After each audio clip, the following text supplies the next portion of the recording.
Guys, please stop. Jangan dulu skip, jangan dulu off handphone nih. Di mana dikatakan pada baru-baru ini di mana strategi Indonesia ini membuatkan Amerika Syarikat miskin. Wow, strategi apa guys? Strategi ekonomi, strategi peperangan? Aku pun tak tahu. Jom, mari kita tonton video ini dulu guys. Hello guys. Bismillahirrahmanirrahim. Assalamualaikum warahmatullahi wabarakatuh. Allahumma salli ala sayyidina Muhammad wa ala ali sayyidina Muhammad. Guys, selamat datang ke Musa Channel. Ini adalah channel YouTube aku, Musa bin Muhammad Dirin Channel. Kepada subscriber yang baru sahaja termasuk Musa Channel, aku mengucapkan ribuan terima kasih guys. Dan jangan lupa untuk memberi sokongan kepada channel ini dengan menekan ataupun klik tombol subscribe, like dan komen di bahagian komentar di bawah. Dan kepada subscriber, kepada viewer di luar sana yang selama ini telah pun memberi sokongan kepada Musa Channel, aku mengucapkan ribuan terima kasih guys. Kalian memang awesome, mantap, terbaik guys. Dan aku sentiasa mendoakan agar semua kalian yang sedang menonton video ini dipermudahkan segala urusan, diberikan kesehatan yang baik, dihindarkan, dijauhkan daripada segala malapetaka dan juga dihindarkan daripada segala fitnah akhir zaman guys. Amin amin ya rabbal alamin. Guys, seperti biasa, hari ini kita akan buat sedikit lagi video reaction di channel Bagi-Bagi. Dan kalau kita tengok judul video yang kita tengok judul video yang kita akan react hari ini, di mana dikatakan strategi Indonesia buat AS ataupun Amerika Syarikat semakin miskin. Wow, strategi apa guys? Strategi apa guys? Strategi peperangan, strategi ekonomi, ada apa? Jom, mari sama-sama kita tonton video ini. Seperti biasa di hujung nanti baru kita akan bagi sedikit kita punya reaction ataupun respon mengenai strategi Indonesia nih guys. Apa strategi Indonesia? Jom, tengoklah, tonton, semak. Oh, ada apa guys?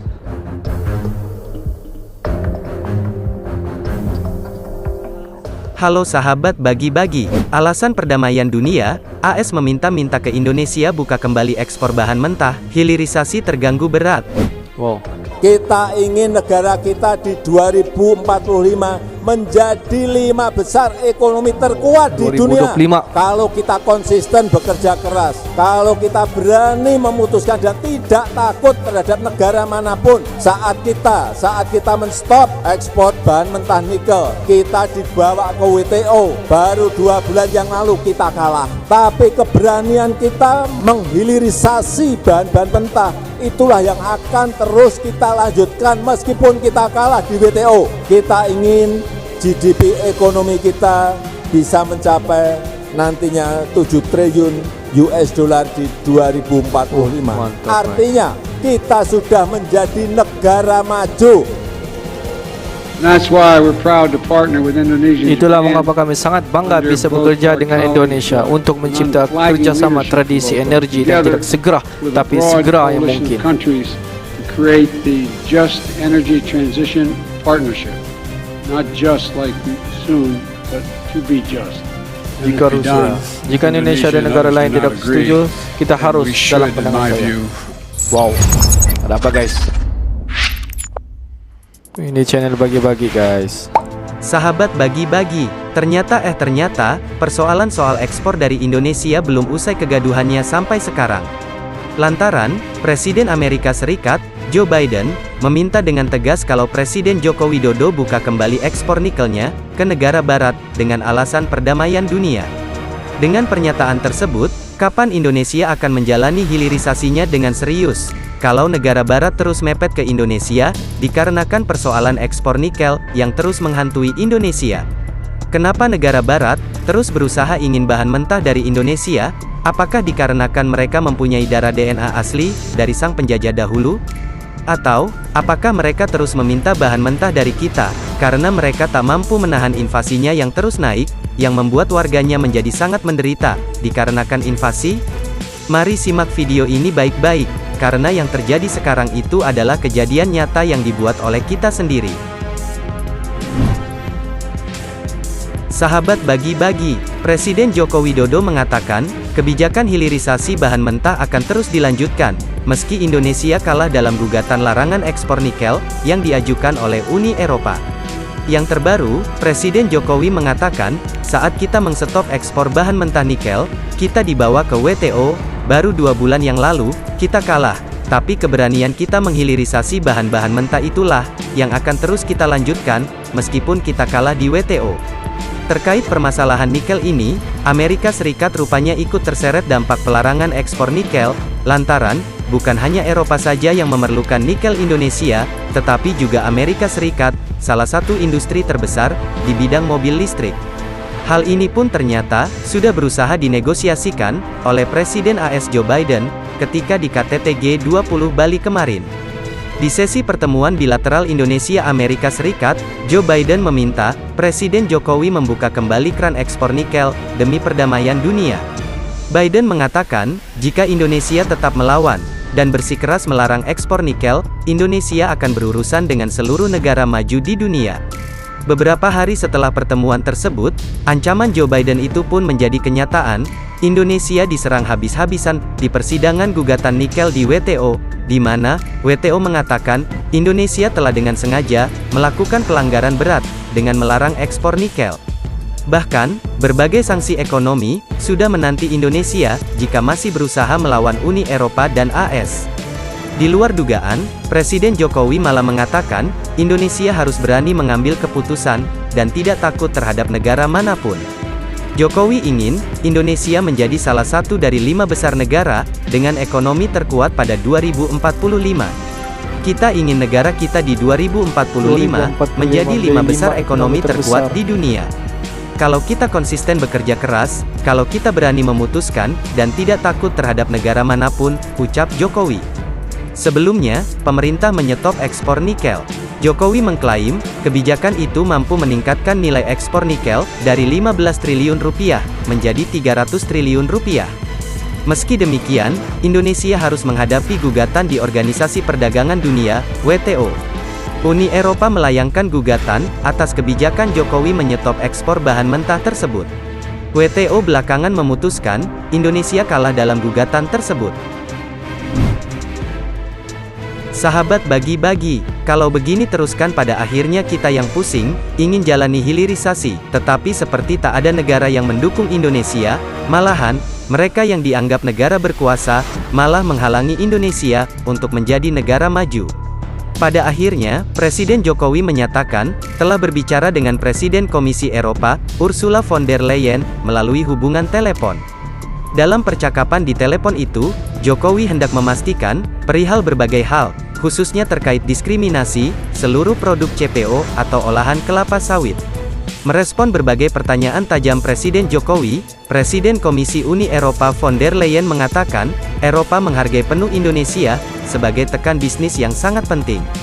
Presiden Komisi Eropa Ursula von der Leyen, juga membenarkan obrolannya dengan Presiden Jokowi tentang berbagai permasalahan, antara kedua negara. Dalam pembicaraan di telepon itu, von der Leyen menyebut, pihaknya dan Indonesia, berusaha mencari jalan tengah, untuk menyelesaikan permasalahan tersebut.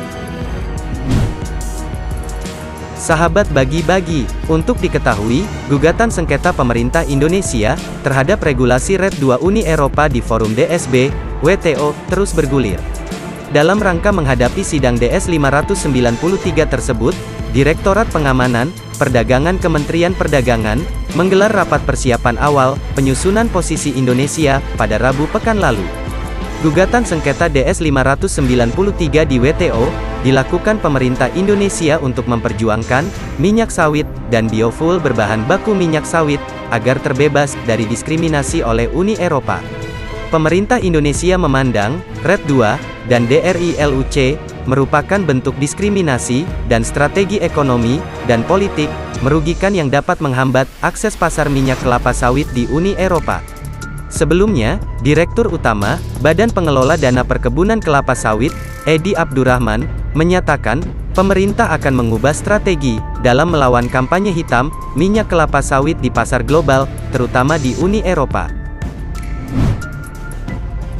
Sahabat bagi-bagi, sayang sekali kalau hilirisasi kita terhentikan, oleh beberapa masalah ekspor Indonesia, karena negara kita di 2045, akan menjadi negara superpower global baru, yang menjadi Indonesia maju. Seharusnya, yang harus kita lakukan, adalah menunggu dan bersabar. Memang menjalankan suatu kebijakan kita sendiri, terkadang memang sulit, apalagi, ada hubungannya dengan kesejahteraan dunia, yang diambang resesi, di tahun 2023 nanti. Jika memang negara barat tak bisa bertahan hidup dengan inflasi yang buruk, maka seharusnya bilang ke Jokowi, siapa tahu, Pak Jokowi kita bisa membantunya. Tidak dengan caranya, mengembargo Indonesia, dengan sanksi dan sebagainya. Merdekalah Indonesia seutuhnya, merdeka. Merdeka! Guys, kalau kita tengok kenapa Indonesia begitu berhabis ataupun begitu bersungguh-sungguh dalam melaksanakan peraturan ini. Di mana kalau kita tengok Indonesia khususnya Presiden Jokowi begitu committed untuk melawan daripada persidangan WTO untuk membolehkan Indonesia melakukan sterilisasi dan selepas itu mengekspor bahan-bahan mentah di Indonesia. Kalau kita tengok isu ini bermula daripada isu nikel. Dan apabila isu nikel ini sampailah bahan-bahan mentah yang lain terkena. Contoh seperti emas, apa lagi, kelapa sawit dan juga tembaga dan banyak lagi bahan-bahan mentah daripada Indonesia. Di mana kalau kita tengok selepas saja 2-3 tahun ke belakang ini, di mana persidangan WTO telah memberitahu kepada Indonesia jangan lagi stop bahan-bahan nikel. Okey, tidak masalah. Indonesia pun mengekspor bahan nikel, tetapi sebelum mengekspor Indonesia melakukan sterilisasi. Selepas Indonesia melakukan sterilisasi di mana pihak WTO tidak berpuas hati dan bawa balik isu ini ke persidangan WTO dan memberitahu Indonesia tidak boleh melakukan sterilisasi, tetapi Indonesia masih lagi meneruskan sterilisasi. Dan selepas Indonesia kalah pada tahun ini, pada bulan 10 Oktober tahun 2022, Indonesia dipaksa untuk mengekspor bahan mentah nikel daripada Indonesia. Dan kita dapat nampak selepas itu Indonesia menaikkan harga pajakan. Dan selepas daripada itu WTO tidak dapat buat apa-apa selain daripada akur yang Indonesia akan menaikkan harga pajakan setiap bahan-bahan mentah keluar daripada Indonesia. Sebab kalau kita tengok market bahan-bahan nikel dan juga bahan-bahan mentah daripada Indonesia ini banyak sebenarnya tertumpu daripada Uni Europe, khususnya kepada Eropah dan juga Amerika Syarikat dan juga China sendiri. Itulah kalau kita tengok tajuk dia di mana strategi Indonesia buat AS miskin. Betul lah, jika semua harga bahan mentah khususnya nikel daripada Indonesia, jika Indonesia stop ataupun menaikkan harga pajakan, yang akan terkesan sangat-sangat adalah Amerika Syarikat. Sebab banyak ekspor nikel yang keluar daripada Indonesia banyak tertumpu kepada Amerika Syarikat. Jika Indonesia stop ataupun menaikkan harga pajakan, confirm ataupun pasti terkena kesan daripada dia adalah Amerika Syarikat. Mungkin dia akan efek mungkin 100% ataupun mungkin 20%, 30% daripada ekonomi di Amerika Syarikat sendiri, guys. Pendapat kalian bagaimana? Oke guys, untuk hari ini sampai di sini saja sedikit information daripada Musa Channel, dan kepada subscriber, kepada viewer di luar sana yang belum lagi klik button subscribe, please guys to klik button subscribe, like dan komen di bahagian komentar di bawah. Akhir kata daripada Musa Channel, thanks for watching my video. Assalamualaikum warahmatullahi wabarakatuh. See you the next video, guys.